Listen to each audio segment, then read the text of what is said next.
In one of my recent videos, I talked about how that my row gauge is hardly ever the same as the row gauge of a pattern. Sometimes I do run into a problem where the yoke is not long enough and it's a raglan and the yoke is not long enough and I need to be able to continue to knit, make it longer without increasing, but I still want to keep the look of the raglan. I don't want it to look like the raglan only went down so far.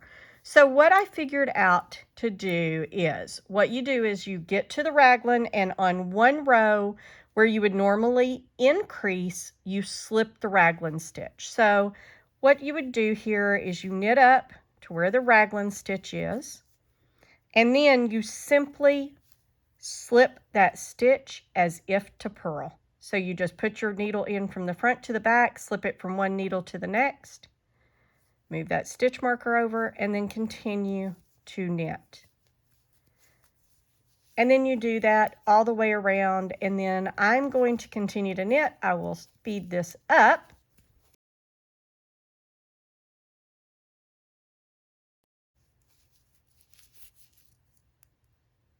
All right, we are back at the beginning of the round, and I wanted to show you something here. This is a nice little hack, and I think it was Sherry from Good Knits that I saw the first time do this.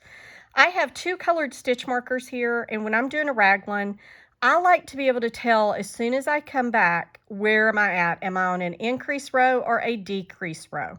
So what I do is I use two different colors, and one signifies to do an increase, which is the pink in this case, and the blue signifies not to. So I'm going to switch that so that I know I'm not slipping that next stitch. Now I'm going to get to the next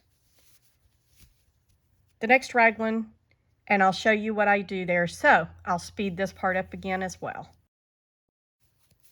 Okay, I am finally coming up on my next raglan. And what you do here is just like you would do with a non-increase round, and I am simply knitting it. And as you can see, when you do that, it somewhat elongates that stitch, so it just looks like the rest of the raglan stitches.